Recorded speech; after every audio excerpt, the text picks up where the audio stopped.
Yes, you can start. Shall I put my phone? No, no, your voice will get. Good afternoon, everyone.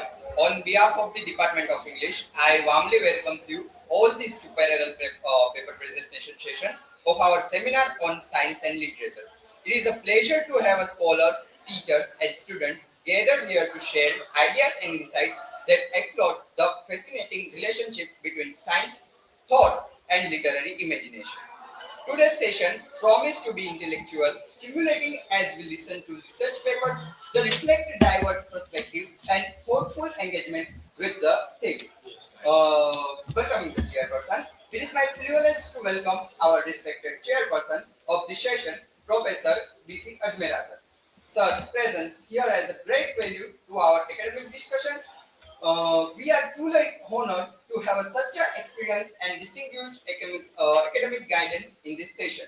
Now I would like to request our respected head of the department to kindly introduce our chairperson. Please, sir. Then I Um, as a gesture of our respected and gratitude, I would now like to request our respected head of the department to kindly felicitate BC Ajmera sir with a token of appreciation.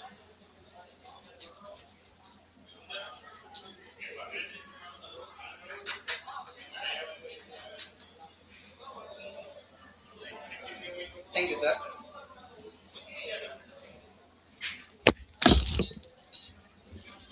we very warmly welcome Professor Dr.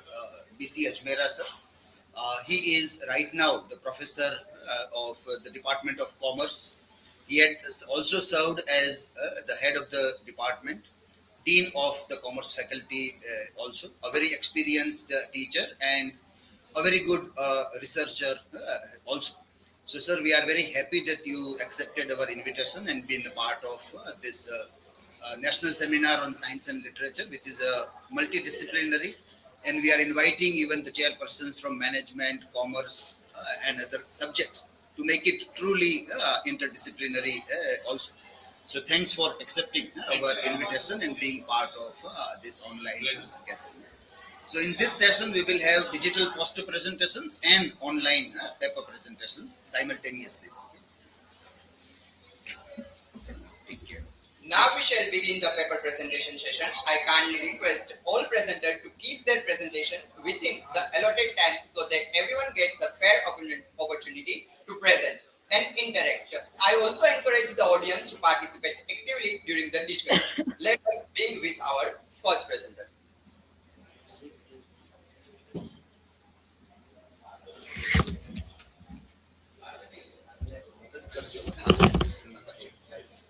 कई रीते share करूँ मैं तो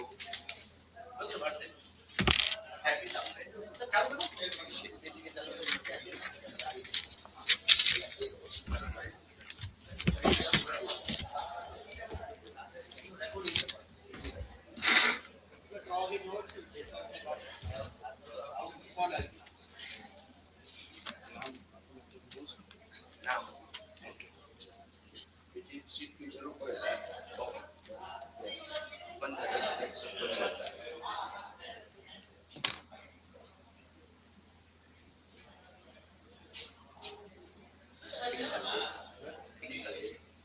શું number છે આમાં ગમે તે નંબર ચાલશે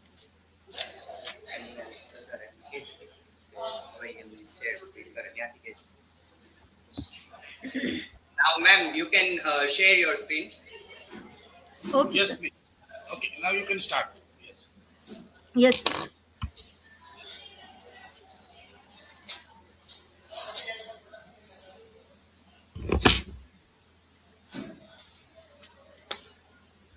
Can you see my screen, sir? Are you able to? Not yeah okay Yes. Okay, sir. Yes Thank you so much, sir. Very first, we are so thankful, sir. Before I start presenting my post over here, I would like to thank each and everyone who are involved in this great work. Actually, I'm living in Surat, and when I just saw this message, I was very happy that online mode is also available for the educator who are living so far. So thank you so much, whoever is there in this good work, sir. Now, right now, everybody is listening about the artificial intelligence and the future of students. The main focus point today is writing losing its power or not? And I would like to say that AI is very much easy. It makes our work easy, but when are dealing with the students in daily life, we see that all students, most of 80% of students nowadays, they are just dependent on the writing of what exactly AI is giving. So simultaneously, they are losing their writing practice because we can see the handwriting, the way they write in the notebooks, the way they just deliver the speeches. Right now, they don't have that much vocabulary because they are not thinking. They just put exact their content what they want from AI. And AI is only the supporter. AI is not a human being. He cannot think how we think. He cannot express the exact feeling of the presenter. Like if I want to present AI literature, the history of literature, AI cannot give that. Whatever the input I put, whatever the text I generate, exact, he just summarize and he supply. So one way, right now, all the students, we are just worried about the generation what are coming right now because they are totally dependable on AI. If you ask in the classroom that you just have to write 5 lines about your school, they cannot. Why? Because in the school they don't have any device. They just have to write in the notebook where it is not possible for them. If you ask them, it is like a homework. It is very easy for each and everybody. Within a second, after reaching home in a 5 minutes, 5 minutes also, I think I'm telling you more than that, they can send whatever you want. If you ask for story writing, if you ask for essay writing, they can give us. But we just, as an educator, we just have to impart their knowledge to all the students that please do not just depend on AI tools. Critical thinking, now you cannot see. The good ideas are not coming from the students. The creative ideas, they cannot give. They cannot think critically.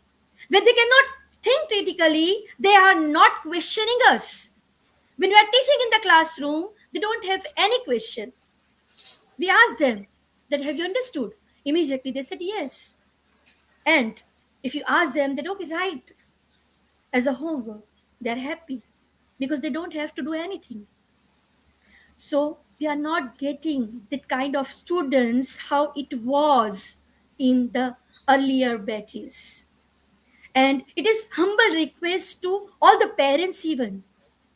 What the parents are doing right now, they are also very, very, very much busy with this all AI tools because it is very easy. Yes, we want to make our work easy, but the same time, why are losing that all your you cannot your AI cannot think how you are thinking. So please, it is my humble request that if it is possible for whoever is available right now on this platform, it is my urge to everybody. It is my humble request to everybody that please pass on this message to each and every students that please just don't kill your thinking process. Think whatever you want to think, and then express. Learn to express. Nowadays, can you see anybody is reading any book? No, not at all. If you ask them to frame one sentence, it is not possible for them to frame the sentence because reading is not there. When reading is not there, they cannot write. Yes, everything is available. The answer they are giving, that when everything is available on the AI, everything is available on all the tools. Why do we read? And that question was pinching me inside.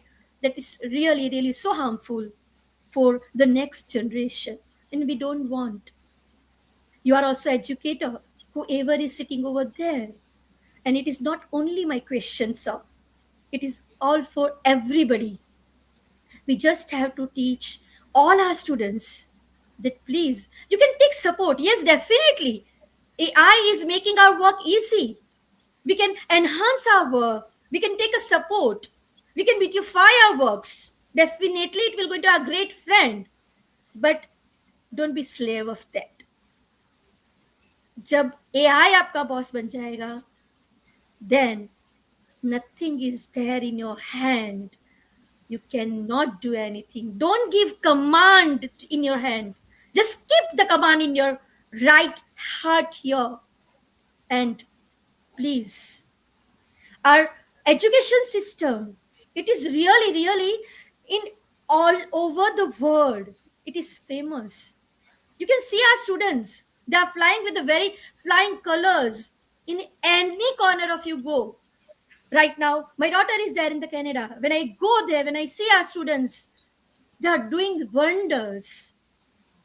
But I think in the coming days, we should not get this kind of students because we are totally right now handicapped on AI.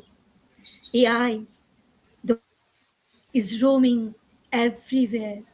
But please, it is again my humble request to each and everybody, whoever can give this message in all the schools, colleges, in the foundational year, where we just have to give them so many things to do the activity. Right now, the NCRT focusing on this experiential learning, playway method. How it is possible? When you do not give this kind of activity in the classroom, when you just give the screen, is it possible? There are so many schools I visited. They're just putting the screen and Sorry to AI is interrupt, explaining everything. ma'am. Sorry to So, interrupt, but you have only 5 to 7 minutes to present your work, and okay. now I'm it's sorry. time. Oh, no, it's okay, ma'am. Thank you so much. And really sorry for taking much time. And thank you so much. Madam, you have a nice presentation on Thank you, AI sir. and Chat Thank you. GPT or other AI, gadgets that nowadays students are using. Right? So you have Yes, sir. your presentation. You covered all the negative or the negative impact of this. Can you or do you have any evidence or any research base on which you can tell AI will destroy the creativity, the ability to think, the student ability to think, or any substantial matters, or a student will lose thinking power. Is there any research being or any, such kind of things? Actually, sir, Uh, yes, Yeah, sir. madam. Sir, actually, I am an educator and working with a Reliance school. And Okay. every day, I just deal with the students. And when I see that they are not able to write, sir, and that is what in the beginning, I told you, sir, that whenever I see them, they are not ready to Yes. answer any questions, sir. They are not able to narrate anything in even in one word or one sentence. And that is why this question comes to my mind, that AI is there. But nowadays, all are dependable on that. And that is why I have chosen this word. Okay. Thank you very much. Thank you. And if you want, sir, I have that all the write ups and everything. I can just forward it to whomever is willing to. take forward, and Madam, I you will do give it. one thing. Yeah, yeah. You Yes, do sir. one thing. You write a beautiful research paper or articles on your observation or of Yes, your sir. experience, right? So that it will be Yes, sir. useful to the readers or coming generation. Yes, thank you very much. Yes, sir. And one more thing, sir. Sorry, I'm taking 2 minutes, only 2 minutes, sir. Please. Actually, I'm going as a motivational speaker also, and a certified soft skill trainer. So I'll just drop my number and everything. Whenever you are willing to call me, I will definitely come over there, and I will not take any charge. And I'm not doing for this any Thank you. money, sir. I just want to spread that awareness. Thank you very much. Thank you. Thanks. Thank you. Yes. Now next project.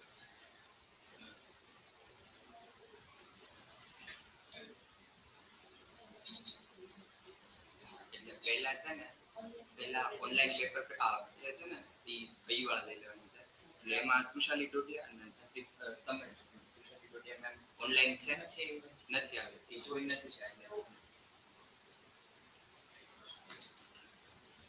So now are you going to make building? Yes, I'm sir, prepare showing the posters.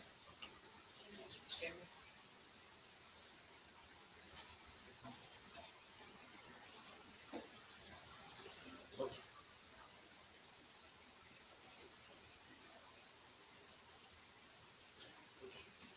Space આપને share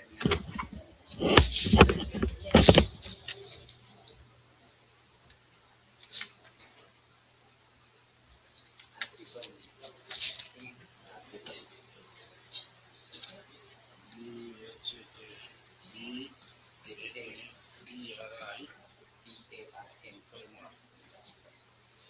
Okay. Please. Okay, so hello, good afternoon everyone. Myself Bhatri Karma. Currently I'm a research scholar at CUG. And my topic of today's poster is Cyborg Subjectivities, Hypertextual Feminism in Shelley Jackson's Patchwork Girl. So have you ever wondered, like you have an experience of playing a video game. So playing a video game, you put an immense effort in doing so. Similarly, this idea of hypertext is something like that. So this word hypertext means there is a chunks of writings which is divided in small parts and it is jointed together with the links. So if you have experienced this Wikipedia page, then there is a lots of blue color text which is linked with each other. That is known as hypertext.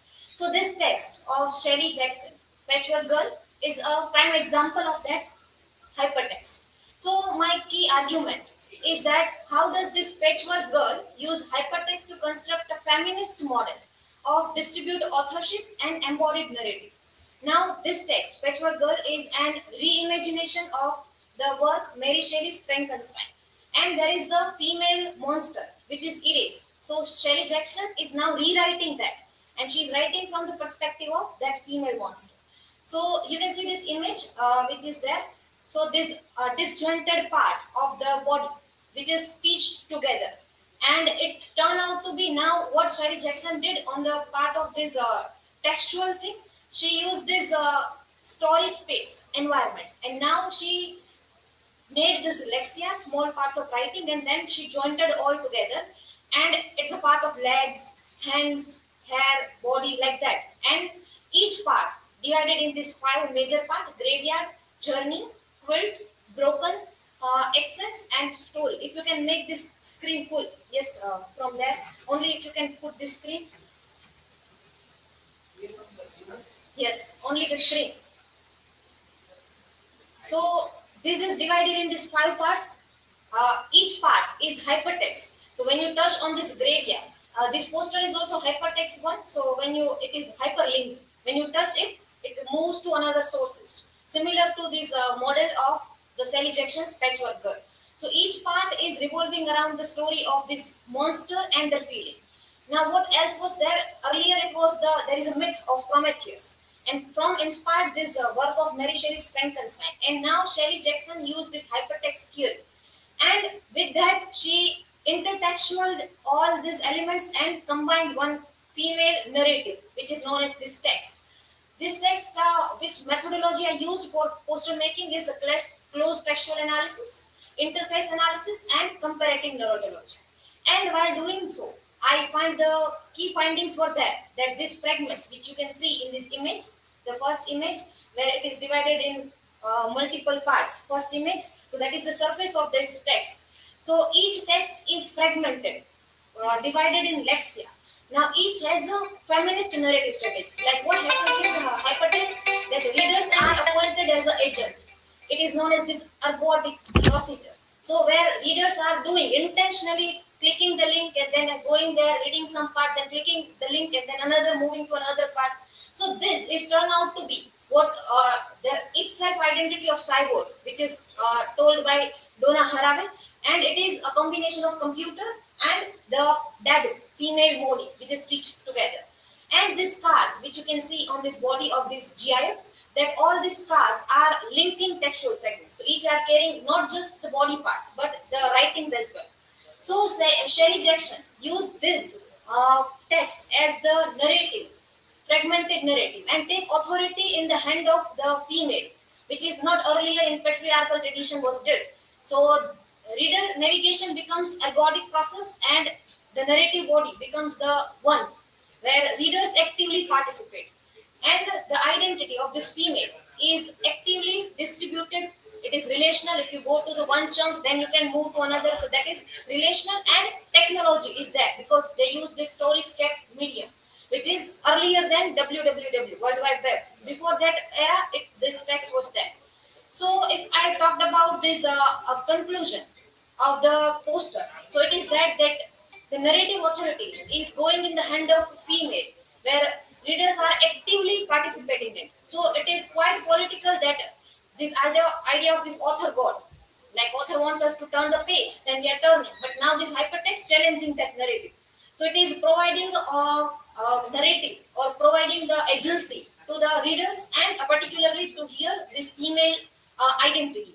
And this patchwork is a epistemological model, female feminist epistemological model, which is fragmented, embodied together, and symbolizing the knowledge which female wants to speak up. So this is a new medium to speak, to take agency, and to make a new way of feminism. So that is my key ideas. Here I have put two QR codes.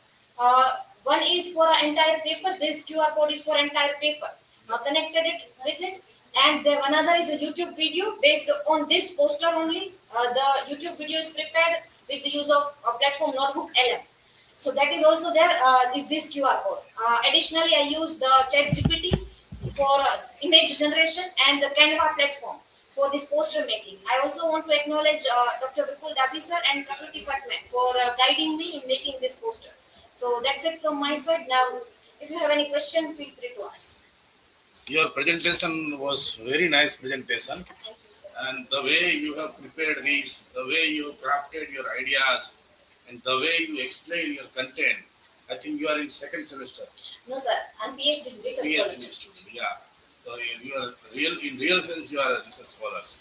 But tell me that how did this idea come to your mind? So actually, this is my PhD topic, which is I'm working on. So this text is one of the texts which I am going to work on.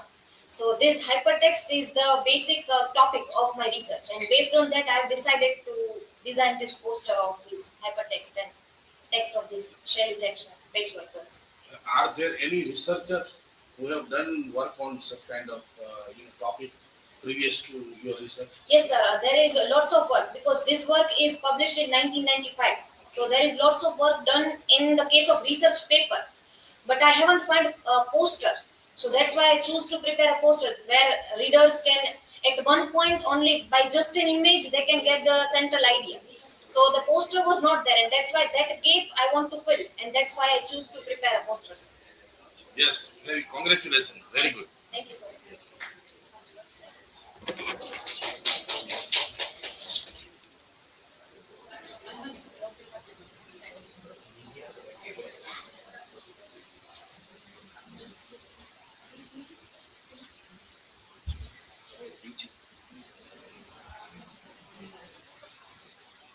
Paper presentation Vaishali ma'am ने join किया paper presentation.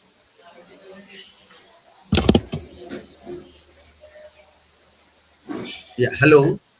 Yes. Yes, I have sent a message in the group for some of you to join the another link. So please check the WhatsApp message and join the another group. I think to Rahul and Ghanshyam, you better join the another link.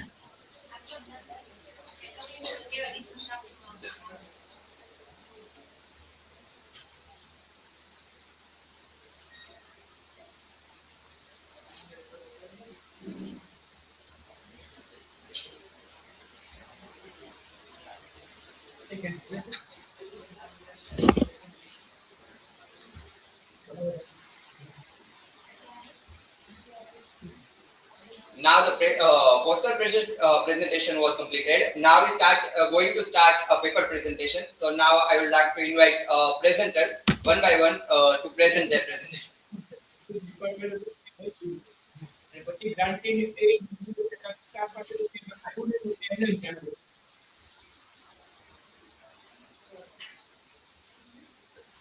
Please sir, speak loudly. You are not audible properly. Hello.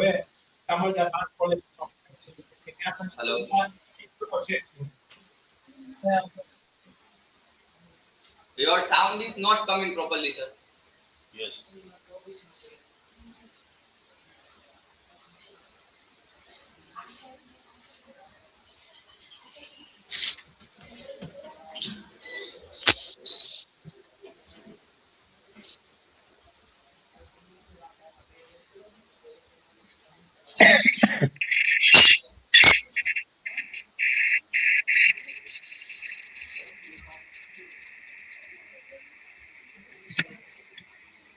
Hello.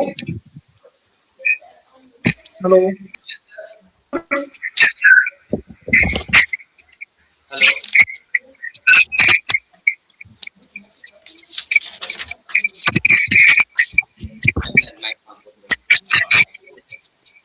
Hello, sir. Your voice is not coming properly.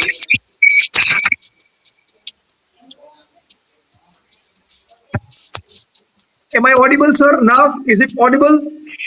Yes, sir. You are audible. Background noise is come. Okay. Now is it clear? Yeah, it is clear now. Shall I start my presentation, sir? Yes. Yes. You can. Yeah. Good afternoon, distinguished chairperson and the other participants, research scholars. My name is Rushiraj Vagela, and the title of my Sorry to interrupt, but you can't going to share your screen presentation. Sorry. You have to share your screen, sir. Just a minute.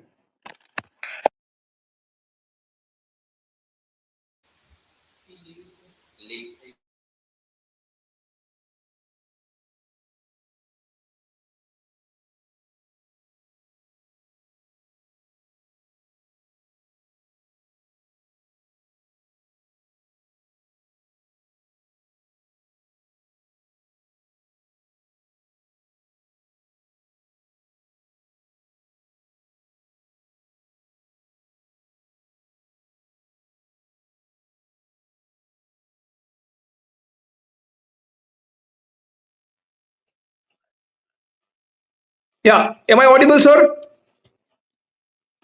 Yes, it's still not working. Then you can take another person's. Sir, am I audible? Yes, you are audible. Yeah. Yeah, sir. Shall I start? Yeah, please start. Yeah. But there is lots of sound coming. Are you connected with two devices? No, sir. Single device only. So then lots of sound is Just a minute. coming. Let me switch off the fan in case it works.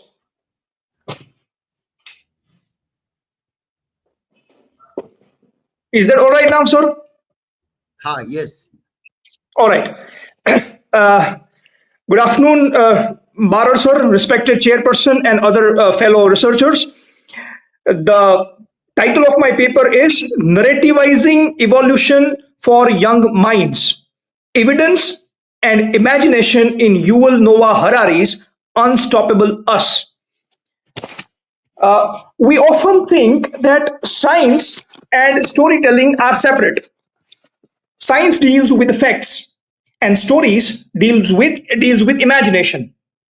But when we try to explain something like evolution, especially to the children, we realize something very important, that facts are not enough.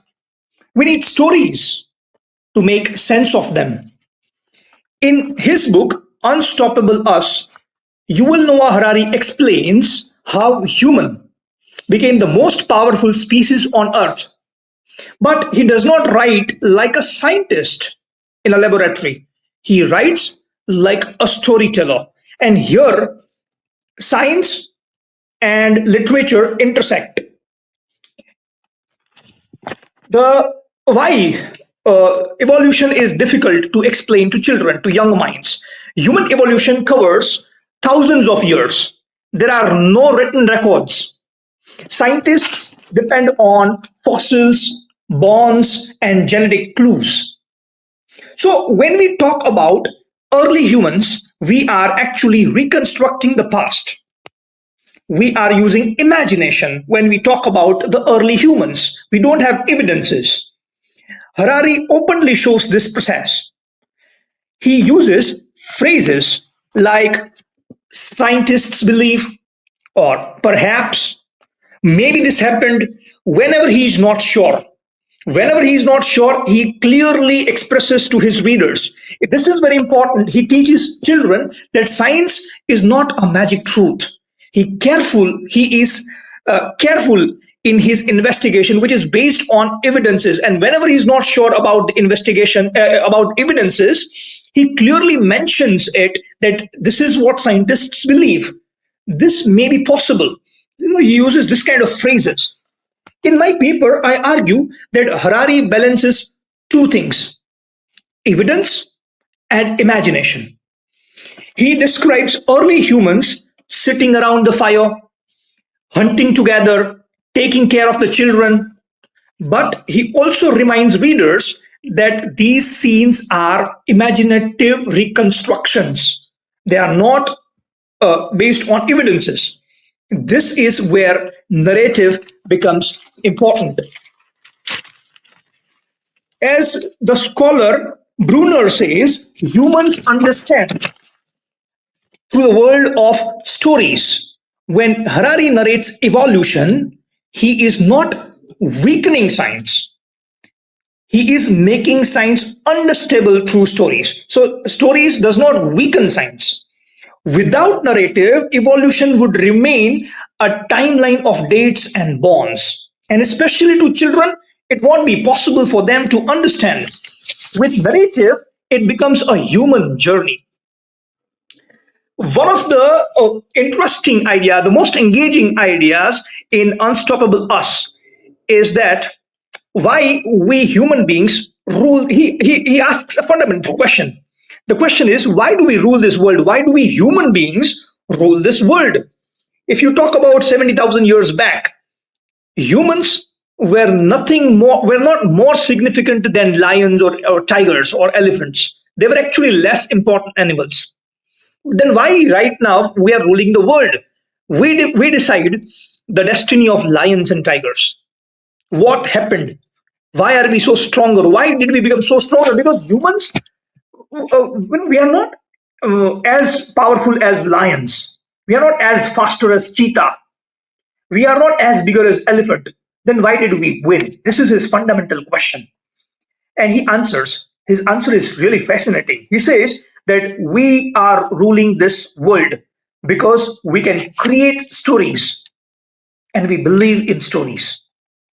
This is a new, actually, this is surprising idea for the people that, see, why do we, he says that we are powerful collectively. We are powerful collectively. He gives an example that, for example, in a deserted island, if there is a dog and if there is a human being, who will be able to survive better? Definitely, dog will be able to survive better. in a deserted island where there is nothing. But imagine on the same deserted island, there are 100 dogs and there are 100 people. Now, who will be able to survive better? Certainly, human beings will survive better. Our strength is collective strength, not individual strength. Individually, a chimpanzee is much more stronger than us. A dog is even stronger than us individually, but collectively we are stronger. And why are we so collective? We are collective because we believe in stories. We can create stories, imaginative stories. For example, he says that religion, what is religion? Religion is a story. We all believe in certain story. For example, in Hinduism, there is a story of a god. For example, Brahmins came out of the mouth, Kshatriyas came out of the arms of that god, right? Vaishyas came from the stomach and Shudras from the feet. This is the story. Now, Brahmins will cooperate Brahmins because they believe in the same story. It's a story. For example, if you ask chimpanzee to give a banana which is in his hand and say that, please give me that banana, you will get heaven. Chimpanzee will not give you, but humans will believe. It's a story. For example, if lion is attacking you and if you say, please don't attack me, otherwise you will go to hell, lion will not believe, but humans will. See, if we believe certain story, we will follow certain rules and we will cooperate together. For example, it's not only about religion. Even nation is a story, he says. For example, Indians, we may cooperate with another Indian in America. For example, if I go to America and meet somebody, I'll naturally cooperate with another Indian because we share the same story. Nation is a story. Nation is not reality. According to Harari, mountain is a reality. Desert is a reality. River is a reality. Ocean is a reality. What is nation? It's imaginary line drawn on the earth. Nothing else. So this is the idea. He says that nation, even money is a story. Laws, all human rights, they are all a story. They exist because we all collectively believe in them. This is a powerful idea for the young minds. It shows that imagination shapes reality. Human dominance is not based on muscles, but it is based on shared imagination. We all believe in certain story, and that's why we cooperate with each other, and that's why we are ruling the world. The next point in this book I have covered is the ethical reflection. Harari does not glorify humans blindly. He tells children that humans caused extinction of animals. With this power, with the power they have, that collective power they have, what did they do? They actually caused extinction. So many species have been destroyed. Now they are completely extinct. It's because of the humans. He even discusses how farming changed the nature. There are certain ideas which are really fascinating for the children. He says that farming, we always try to glorify the farmers and the farming. He says farming was one of the mistakes. Because due to farming, we became chained, we became bound to one land, we became deprived of the nutritions. Because in the farming you get only one type of food. But if you compare them with the hunter-gatherers, they get all type of nutritions from the jungle, by hunting animals, by getting the berries from the forest. They get chained to one land. So he talks about this kind of idea. He even raises uncomfortable questions about the power and domination. This book does not say humans are great. It asks what humans have done with this power. And that introduces the ethical thinking into science education. Why this matters today? Why this book matters today? See, today we live in a world of misinformation. It's the world of social media. Children grow up being surrounded by social media, half-truths, and confusions about science. Books like Unstoppable Us do something important. They show that knowledge is built step by step. They show uncertainty is normal in science. Uncertainty is quite normal. They show that imagination and evidence can work together. This bridges the gap, as C.P. Snow once said, two cultures, the science and humanities. Harari proves that science can be told as literature without losing its truth. To conclude, narrative that paper, my paper shows that storytelling is not the opposite of science. It is the bridge that carries science to human understanding. In Unstoppable Us, Harari teaches children what we know about the evolution and why it matters morally. Science became not just the information, but a reflection through his book. And perhaps that is the most important lesson. If humans became unstoppable because of the stories, then the stories we tell the next generation will shape the future of the humanity. Thank you so much.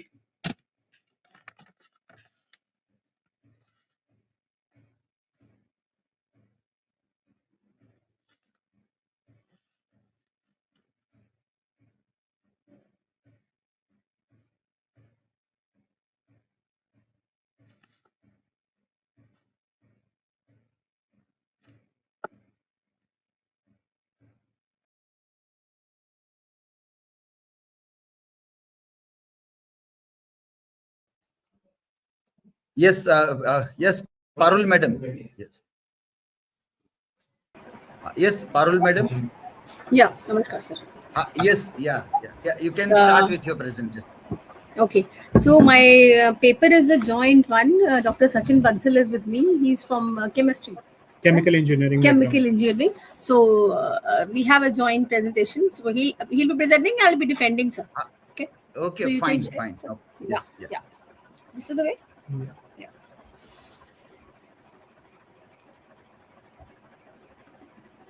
No device. Share screen. Yeah.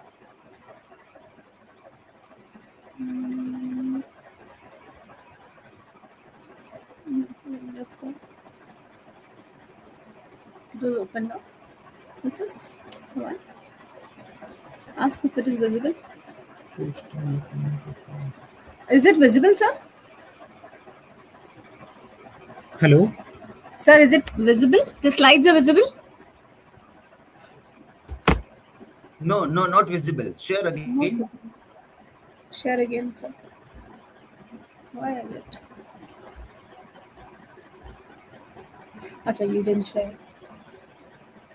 Select. Clicking window. Window.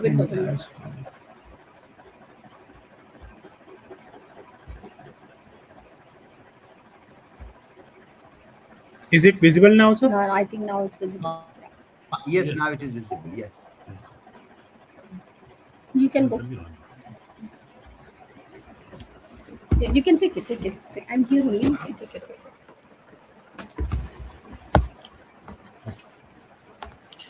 Good afternoon, one and all present over here. I am Sachin Bansal presenting the paper with Dr. Parul Mishra from on the topic the emerging role of AI in storytelling, a study of AI generated historical narratives. These are the outlines of my presentation: introduction, research objectives, literature review, AI in historical research, opportunities of AI in storytelling, challenges and ethical concern, human AI collaborations, and conclusions. So, starting with the introduction, uh, artificial intelligence is basically the transforming the multiple disciplines in every field, not limited to from the computer science. It also works in a number of domains, and in humanity, social science, engineering. Apart from the CSE, there are the number of engineering courses in every domain. The artificial intelligence play vast role. Humanities and history are increasingly influenced by digital technologies, but AI enables that works on data analysis, pattern recognition, narrative generation. AI offers new opportunities for reconstructing historical stories. And these are the research objectives. This study aims to examine the role of AI in historical storytellings, which creates a number of scopes, identify the opportunities created by the AI technologies, analyze and challenges and ethical concern, and explore the collaboration between historian and AI systems. So first, with the AI in historical research, AI technology is used in historical research, like by using the natural language processing, machine learning, data mining, network analysis. With the help of these machine learning, data analysis, and huge number of data, through this we can apply the identify and recognize the pattern, and we can use this in historical events also. These tools help us, the historian, to analyze the way analyze like newspaper archives, court records, and newsletters, etc. So, go with the literature view. Previous studies highlight that the AI inability to analyze the only the large historical database, digital humanities, and computational histories, AI-based reconstruction of historical narratives, interactive public history platforms. But there the number of key scholars are which work on AI generative data, like Moretti and in works on 2013's, Graham et al. 2016, Nobel 2018, and there are other number of scholars who work on the same field in recent years also. So AI's opportunities in storytellings, that AI enables automated analysis of historical archives, reconstruction of historical narratives in a better and good ways, so that a child of 3 to 4 years can also use this. AI can, with the help of this AI, can understand the story, pattern discovery in large data sets, digital preservatives of historical records. And with the help of this AI, we can public engagement with the history. AI enhance the historical engagement through with the AI chatbots which represent the historical figures, virtual reality, historical experience, interactive digital storytellings, AI based educational tools. With the help of AI, also we can work on the simulation and historical modeling, like agent-based modeling, counterfactual historical analysis, policy outcome simulation, social networking analysis. But we are facing simultaneously number of challenges with the AI, like the AI algorithm biased, historical data imbalance, reproduction of dominant narratives, underrepresentation of marginalized group. Apart from this, the black box problem is basically which give us with we input the data and we get the output only, but we did not get the what is the mechanism behind works in this. So this is the black box. But along with this black box, we have the issue of lack of transparency, difficulty of interpret results, limited understanding of decision making process. So the ethical concern with the AI generates ethical concerns are deepfake historical content, fabricated narratives, misinterpretation of historical events, loss of public trust in historical truths. And so need of human with the AI collaboration, so that we can get the good collaboration between the historian and technology, that humanities and technical works we can do in a better way, so that ethical AI frameworks can work on a better way. There will be a transparency and a critical evaluation of AI outputs. So with this, we conclude on this, that new research opportunities possible. New research works on in the field of AI, advanced data analysis, interactive storytelling tools are more, but the challenges remain same. That is the biasness, transparency, and ethical concern, and balance integration is essential. So this is the conclusion, and thank you so much, sir. We can stop sharing. If any Okay, thank you question, very much for finishing within a given time. It's a great, good thank you so much, sir. presentation. You have covered Thank you plus so and much. minus both effects. Yes, good. Yes, sir. Thank you so much, sir. Okay, thank you. I think so. There are no questions. Yes, next presenter, please. Thank you so much, sir.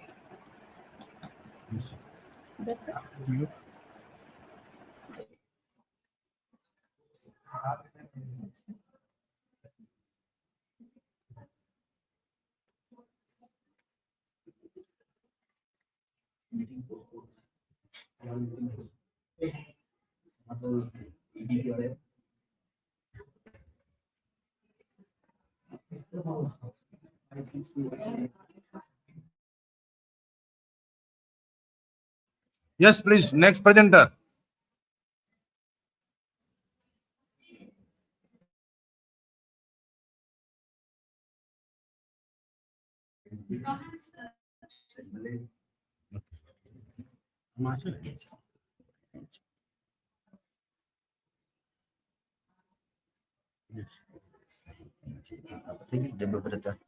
ना ही बाकी तीसरा पतेगी सचिन बंसल बे mix भूमि गोहिल बाकी बाकी yes, Bhumibag Gohil. Yes, Bhumi Gohil, Yes, are you sir. ready? Yes, sir, I'm ready. I hope I'm audible. Yes. Okay, I'll share my screen now.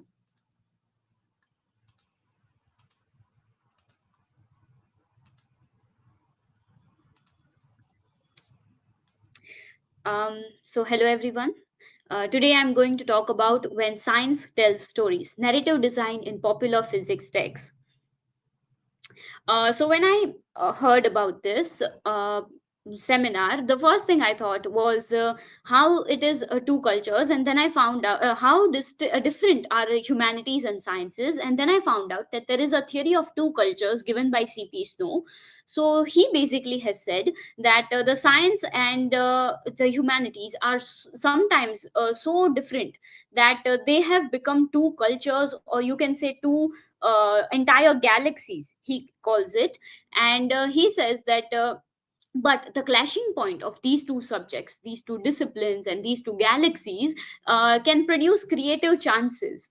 And he gives a few you can say he gives a few ways to make this creative chances. And the first is to address the educational gap, that we must not prioritize one other one is bigger. We cannot say that one subject is more important than the other. We have to um, accept that both of them are extremely important. There must be dialogue between both of these disciplines, and there must be collaboration. So I am so glad to participate in this, which is like a collaboration event between the sciences and literature.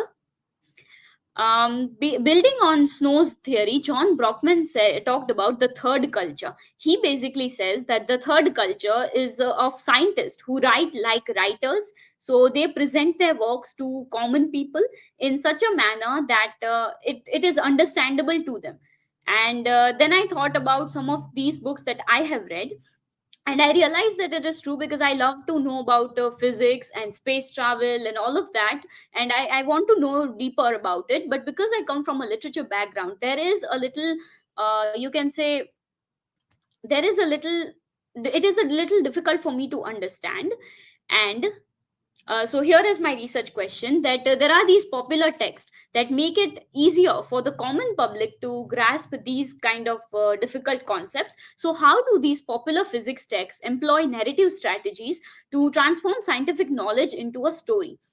And my hypothesis is that the popular physics writing constructs the cosmos through narrative techniques such as focalization, narrative temporality, and quest structures, transforming scientific explanation into a literary experience. So, for this paper, my selected texts were these: Carl Sagan's Cosmos, which is written as a collaborative between his, like, this is his work, written work, and there is also a Cosmos a television series, both of them having 13 chapters and 13 episodes. And it deals with very you can say integral scientific concepts, but he is explaining them in very simple manner. So you can say nature of cell and how the universe is forming, and all of those difficult concept he has narrated in his work in very simple manner. Then there is Stephen Hawking's work, A Brief History of Time, in which he talks about so many you can say basic concept of space, time. Then he talks about unified theory and all of these in such a manner that we can understand. And the last one that I've selected is Neil deGrasse Tyson's Astrophysics for People in a Hurry. So it is also like explaining astrophysical concept to in very simple manner, to you can say in layman terms, to normal people, so that we can understand what is going on. And my theoretical framework for this presentation is narratology. And in narratology, I have decided to focus on three main concepts, which is focalization, given by Janet, which talks about the position of the reader within the work. So we say that who is the narrator, who is observing this, and how are they describing it. So that would be the focalization point. Another is narrative temporality, also given by Gerard Janet. And narrative temporality talks about how deep time, like how we see the advancement of these cosmos and everything, the universe. It is billions and billions of years of old, but the writers of these works have transformed it in such a manner that it has given them a narrative scale so that we can understand it in a better manner.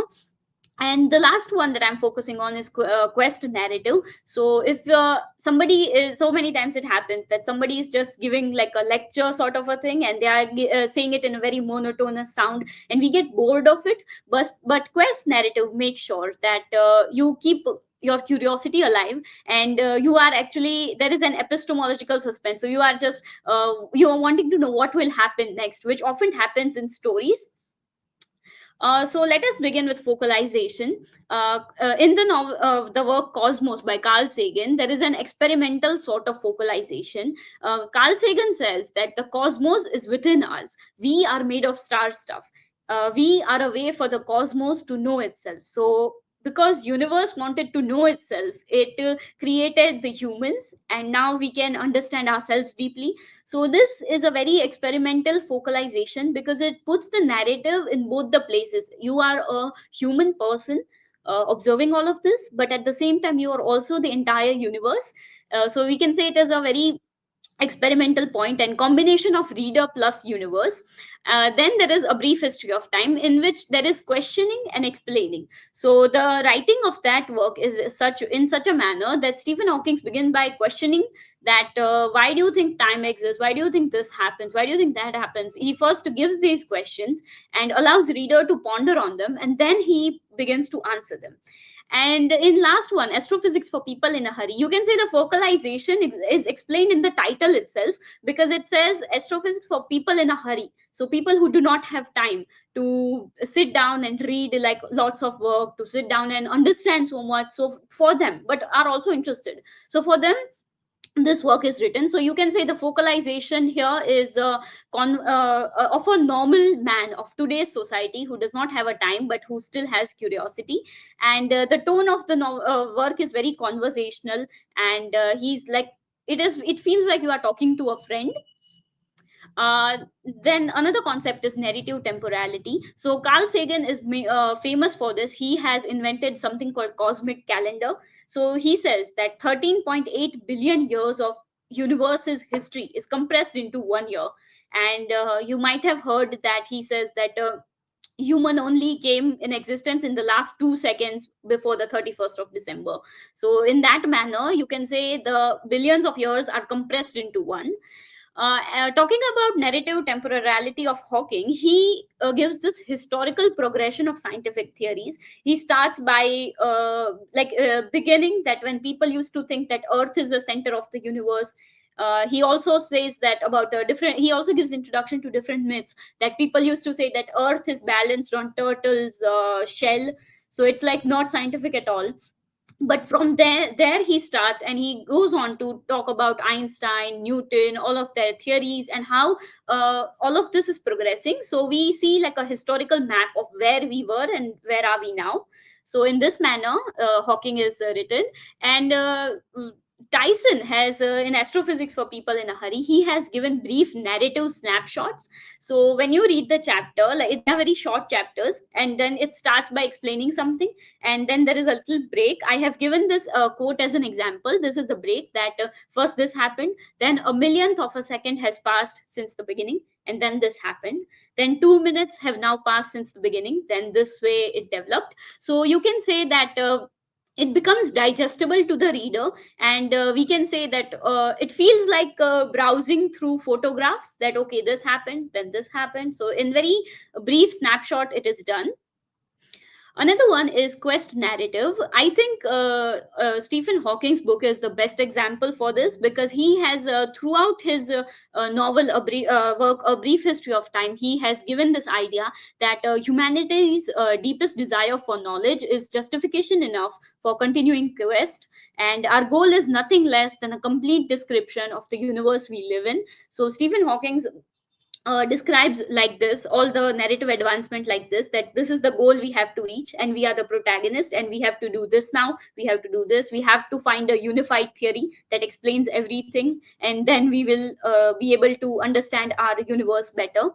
So in this manner, quest narrative works in Stephen Hawking's work. In Astrophysics for People in a Hurry and in Cosmos, both of these works also, we can see this quest narrative, that the writers are talking that we want to do this, like this is the ultimate goal, but this is how it began. Like, it is turned into a complete story because of the use of quest narrative. And so my conclusion is that this study demonstrates the popular physics text transforms scientific exploration into a narrative experience, because it does not feel like a academic monotonous, you can say, a collection of facts, but it feels like a story, and it is better for understanding for somebody who does not have a background in science. And so in the selected works, the universe is not presented as a collection of physical laws, but, as I said, like a cosmic story. And through these narrative structuring, and complex cosmological ideas become accessible. And we can say that ultimately these popular science writings function as a bridge between scientific knowledge and human imagination. And you can say there is a prose of universe, all of the science, and these writers have turned it into poetry that is understood by humans. These are my references, and thank you. Now for any question you have. Yes, it's a very nice presentation.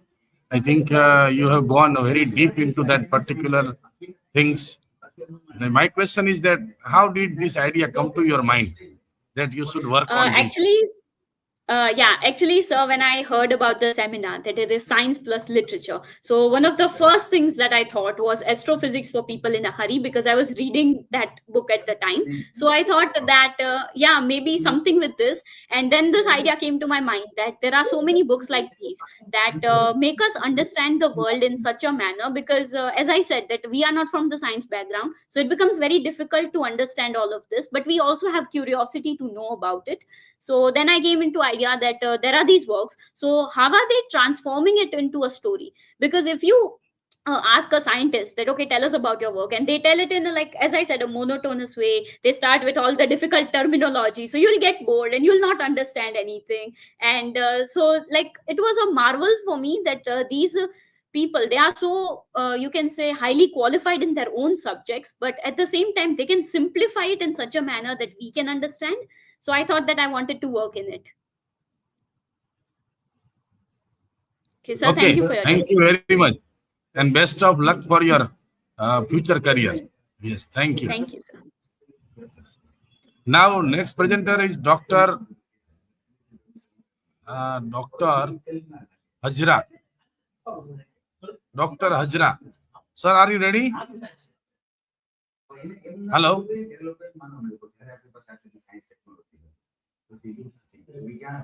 Hello. Uh, um, said Dr. Dr. Hajra, Rohan, yes, sir. yes, One sir. said Dr.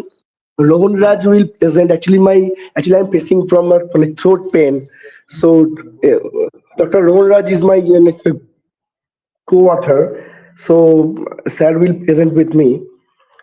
Just a minute, sir.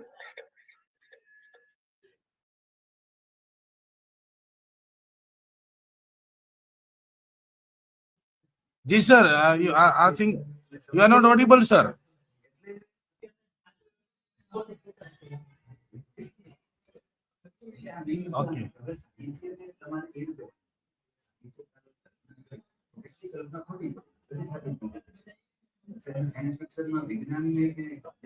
Then Anish Gamit is ready, sir.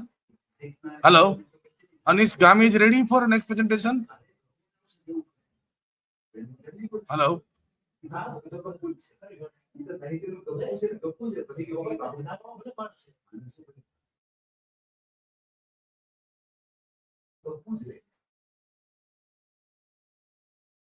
Yes, sir. Dr. Hajra. We are not getting you, sir. Hello.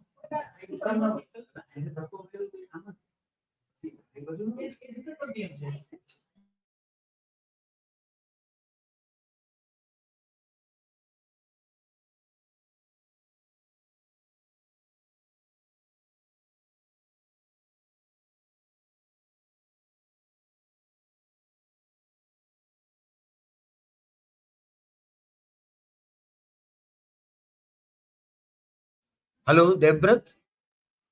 Your mic is muted. Hello. Unmute your mic. Yeah. Or Anish, are you there, Anish? Yes, sir. Yes, sir. Yes, you can Make presentation. turn on your camera and then make a presentation. Okay, you can Yes. start. So થોડી વાર પછી રાખશો ચાલશે હું ટ્રાવેલિંગમાં છું. Hello. અચ્છા, hello okay. Sir. ભાઈ અમારે ત્યાં લાઈટ નથી એટલે પછી બંધ થઈ જશે નહીં તો. Okay, doctor Devvrat. સર હું travelling.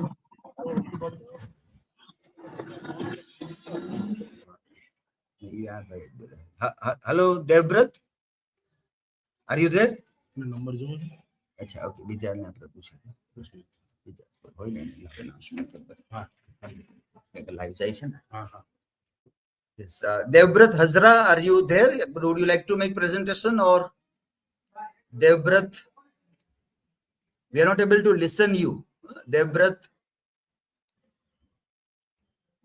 Okay. Then Rupali Mirza. Rupali Mirza.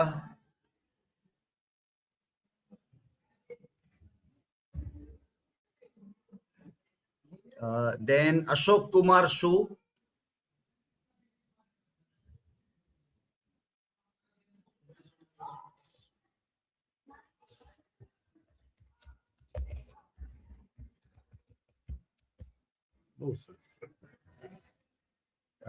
And then Virendra Bhai Wasawa, Anish Bhai Gamit, Rahul Konkani,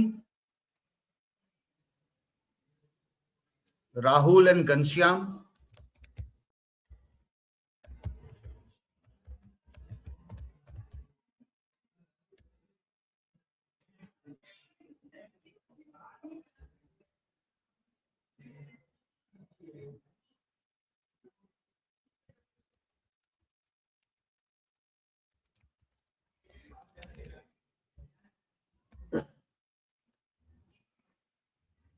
Hello, Rahul, Ghanshyam.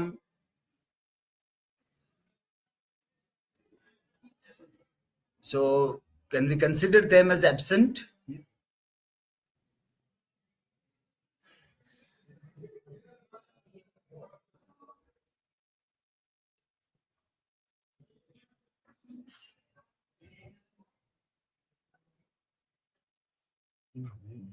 Yes, yes, Rahul and Ghanshyam, they are there. Okay, yes. Yes. Yes, Rahul, you can start your presentation. Okay, sir.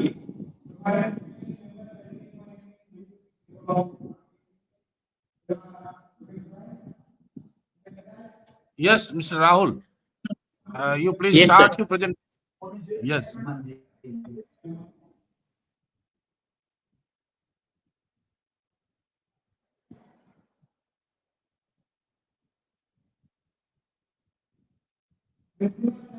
Hello. Who is going to present?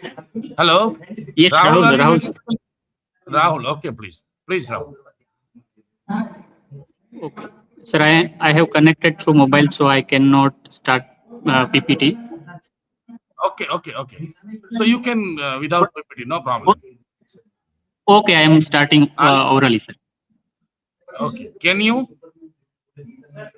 without PPT? Hello. Hello. Can you Am I audible, without sir? PPTs? Yeah, you are Yes, audible. sir. Okay. So, good afternoon to all.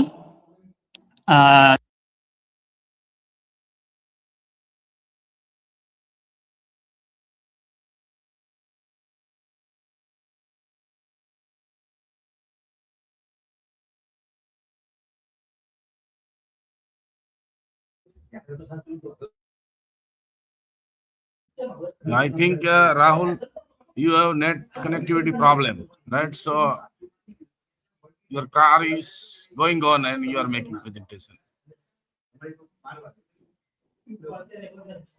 Am I audible, sir? Yeah, you are audible. Now you are audible. Hmm. Okay. Now you are. Right now, sir? Yes. Okay, Please. sir. O-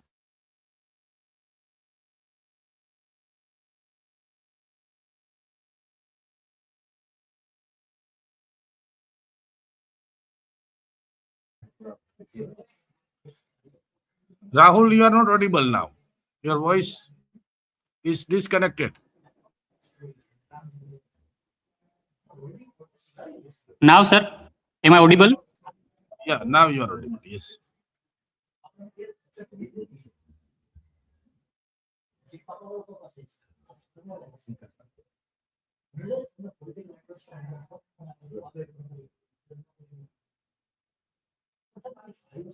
Okay, Rahul, can we do one thing? Hello, Rahul. If you have a net Yes, sir. connectivity problem, then yes. Yes, sir. Can we change your turn? We'll take last. Yes, sir. Yes. Okay, sir. Okay. Ghanshyam Kataria, are you ready? Ghanshyam Kataria. Yes, sir. Ghanshyam Kataria, are you ready? Yes, sir. Am I audible? Yes, now you are audible, please. Okay, sir. Let me share my screen.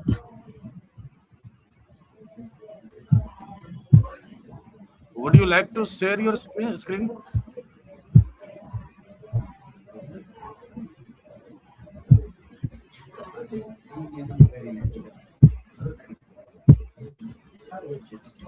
G. Kataria, please start your presentation. Okay, sir.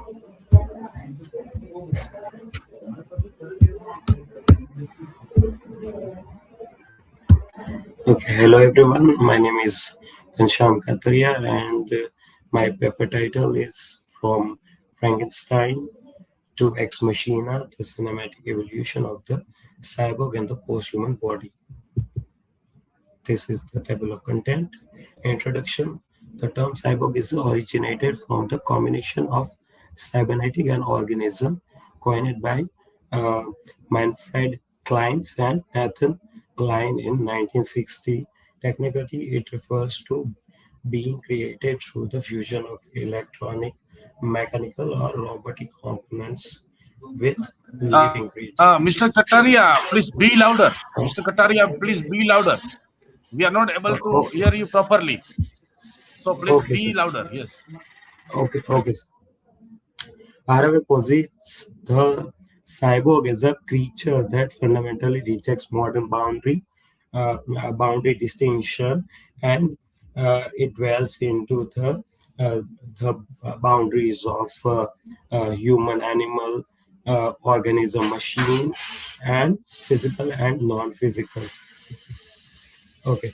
The framework for this paper is drawn from Donna Haraway. Her cyborg, her definition of cyborg, and what she says that cyborg breaks the boundary of human machine, and then and Catherine Hiles her disembodied consciousness, and then prosperity, subjectivity beyond traditional humanism, and biocapitalism system. Okay, those are the foundational theories of that. The research question this paper poses is that how do cinematic representation of the cyborg transfer from monstrous technological body to a post-human subject across Frankenstein, Robocop, Ghost in the Shell, and Ex Machina. Those four films are selected in this paper, and through those four films uh, in this paper, I'm uh, uh, trying to see that how those things are transforming The first film is the Frankenstein, that Dr. Frankenstein's monster cinematic cyborgs often embody the fear of losing one's essential humanity. While modern robots are seen as useful tools, the postmodern cyborg represents a terrifying corporal corruption, an intrusive infiltration by technology that prevents the harmonious relationship between mind and body. And often the monster is shown as obscene, and similarly other cyborg uh, beings or characters in cinema are seen as obscene, harmful, dangerous to society. uh, James Whale's adaptation represents the creature as a automated robotic figure constructed with straight cuts, square head, neck bolt. Its mechanical style guilt reflects the 1930s cultural fascination with industrialization. So uh, that representation is quite like a horrifying, monstrous, harmful kind of representation. Film establishes the fundamental myth of industrial revolution that man technological creation will eventually rise against him and destroy him. The creature act as a cautionary tale of playing God with technology. So, a harmful representation. Now, Robocop, the film of 1987. Um, and Smalik points out that Robocop utilizes a reparation scene where the cyborg looks into a mirror. The similar strategy forces a moment of uncanny self-recognition, showing the cyborg attempting to as, uh, ascertain its own subjective consciousness and mourn its lost human self. So here the character is not completely created from dead, but rather the a cop who is not functional is brink of death, and is resurrected by the technology and converted into a cyborg, and eventually he finds out his past self, and he himself is not recognizing himself. Robocop perfectly illustrates the Cartesian body-mind division, that the resulting identity crisis. Protagonist is haunted by human memories and experience profound confusion over his hybrid status. Is he a man, a machine, or both? Then the third film is Ghost in the Shell, released in 1995. Here, Motoko Oshii subverts traditional gender role by embodying her as female man. While she possesses a highly sexualized female form, her bulging mechanical muscles and military superiority combine both male and female characteristics into single cyborg. So the character is referred as Major, and she is powerful and can be considered superior than what other normal human males are. So that way, she represents her as female male also. And um, this hybridity dismantles the patriarchal binary of gender, proving she is a woman, a man, and a machine simultaneously. Major Motoko Kusanagi is a fully prosthetic cyborg housing a human cyber brain. She undergoes a profound humanist crisis, questioning whether her ghost is real or if a machine can generate its own soul. So, in this film, is a concept of ghost, that those cyborg beings have ghost in them, their cyber brain. So, it is like of uh, a soul to them. Then there is Ex Machina, released in 2014. Female cyborgs are often initially represented as hypersexualized objects designed to cater to male fantasies. An ex-machina, Eva possesses a transparent mechanical body but a traditional, beautiful female face. She utilizes in uh, uh, downloaded femininity to uh, seduce or victims say that manipulate the character, uh, male characters, that eventually will help her to escape the restriction created by her creator Khaled. Unlike earlier cinematic cyborgs that are destroyed for their transgression, Eva murders her creator, escapes into the human world. She rejects her predestined tinfoil existence to rewrite her own mythology, emerging as a fully autonomous, intelligent, and free-willed post-human subject. To conclude this, now I'm concluding this. While the cinematic cyborg originated as figure of abject horror, directly inheriting the legacy of Frankenstein, modern cinema has largely moved away from using the cyborg strictly as a villainous monster. Instead, contemporary science fiction uses post-human body to subvert the monster trope entirely, reflecting a major shift in social consciousness. The sympathetic monster and the true villain, when modern films do depict cyborgs, clones, or androids as a monsters, they usually do so to generate sympathy for the post-human as an oppressed other. These characters are frequently haunted, feared by the public, or treated as a monster simply because of their difference, even when they are not malevolent. The true monstrosity in modern cinema has shifted away from the creation and onto the human creators. The horror is now aimed at oppressive human systems such as corrupt mega corporations, the military industrial complex, or reckless medical sciences that exploit beings for slave labor or scare arts. Those are the references used in. Thank you very much. Yes, thank you very much. Very nice presentation. You have prepared Thank you, very good sir. slides, right? So with slides and with evidence and with writings, it was nice presentation. Okay, thank you. Thank you. Thank you, sir.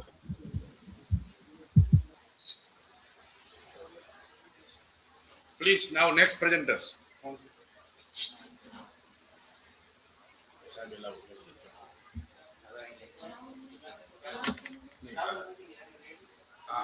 Somebody say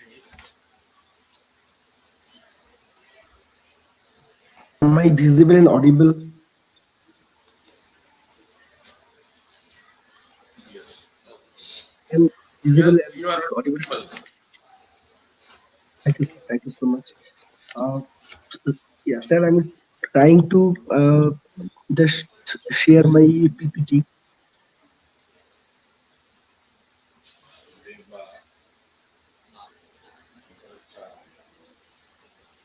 Azra. Yes, please, sir. Thank you so much, sir.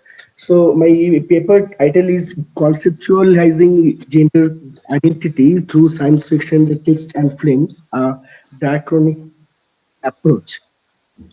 Thank you so much for giving me this opportunity. If we go through science fiction text and films, then we'll understand that many women writers, many female writers, they have used this science Please, sir. fiction. Please. Please share your presentation through slideshow in the bottom of the screen. Yeah, yeah. There is a cup-like symbol. Here, right side, bottom of the screen. So is it visible now? Because in my system it is showing.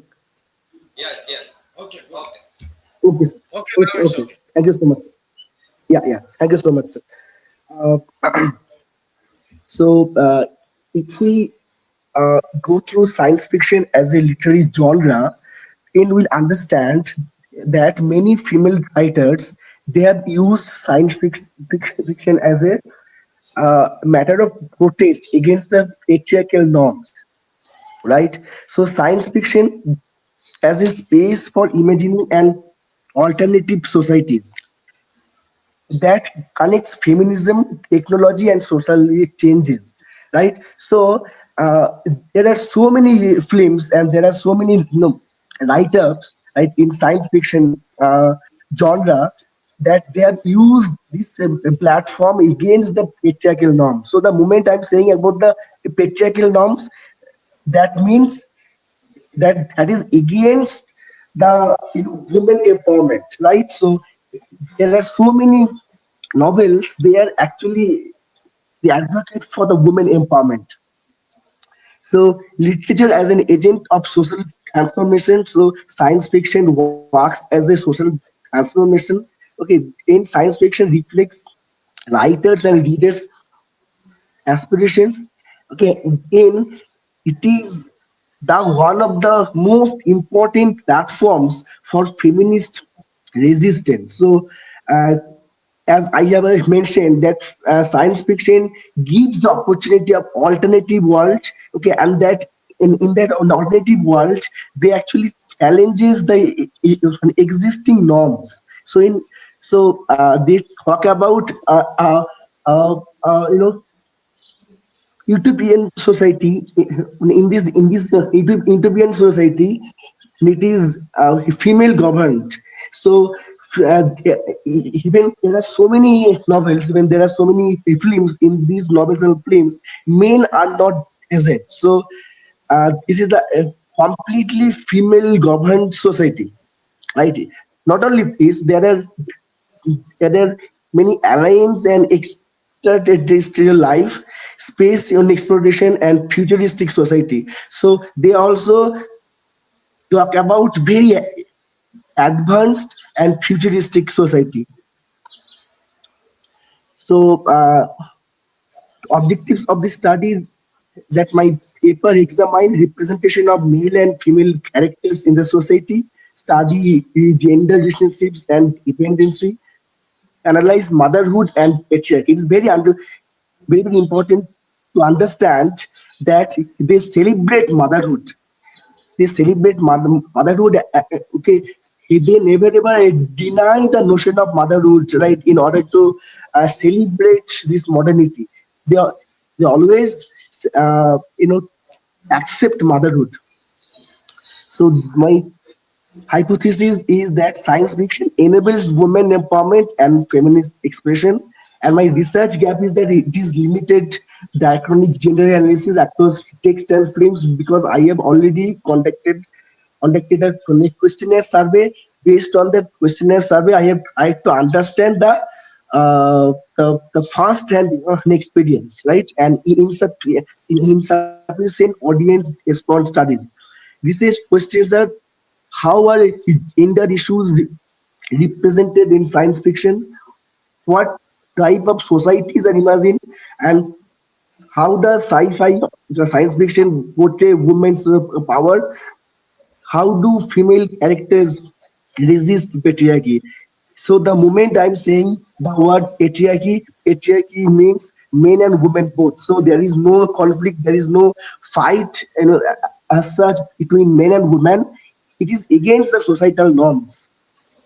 Methodology and data sources: I have qualitative textual and film analysis, questionnaire based, empirical study, novel source stories, many write-ups I have taken, and some film studies also. So the conclusion is that science fiction provides powerful feminist discourse.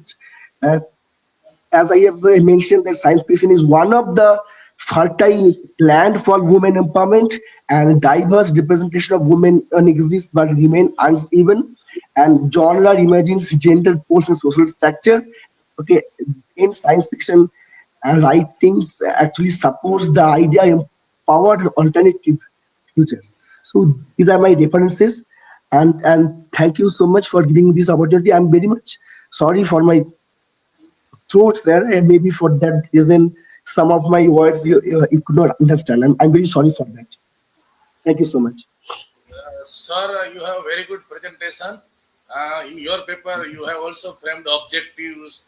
You have also given the background of the paper that you wrote. So it is really a useful paper to the researchers, research scholars, and students. Thank you very much, sir. Okay, sir. Thank you, sir. Thank you so much.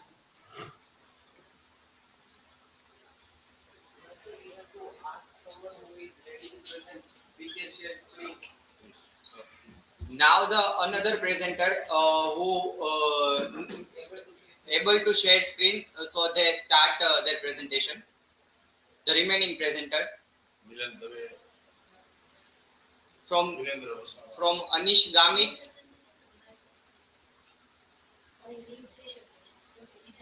And sir, you can put your mic off, and now you can also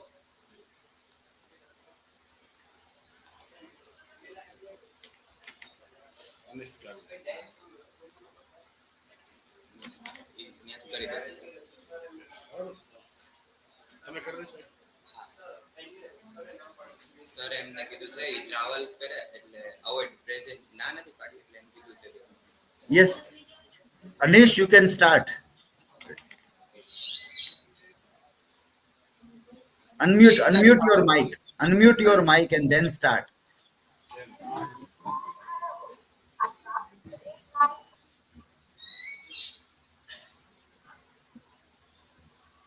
No, we are not muted. You have to unmute your mic.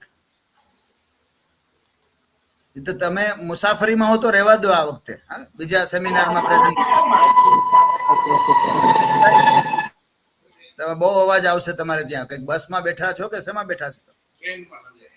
હા, ટ્રેનમાં અવાજ આવશે, તમે વાત નહીં કરી શકો. હા, તમે બીજા કોઈ સેમિનારમાં પ્રેઝન્ટ કરી આપજો આનું. Okay, anybody else? બીજા કોઈ બાકી હોય એવું લાગતું નથી. In this session, I think then all are done. We are just let me name. Yes, Ajmera sir, you just take the attendance. Debbrat Hazra has presented. Yes, sir. Then Parul and Sachin has also presented. Yes. Rupali is absent. Yes. Bhumiba has presented. Yes. Ashok Kumar is absent. Yes. Then Virendra Vasawa is absent. Anish is absent. Rahul is absent, and Ghanshyam has presented. Yes. And one Rushi Raj has presented. Okay, so then we are very thankful to you, Ajmera sir, for giving your services in this online. We had a slight problem of electricity failure and other things. Thanks for your patience to bear the things with us. And we end the session here then. Okay, sir. You can give the your mark sheet, you can submit here in the office. Thank you. Yeah, thank you everybody. Thank you.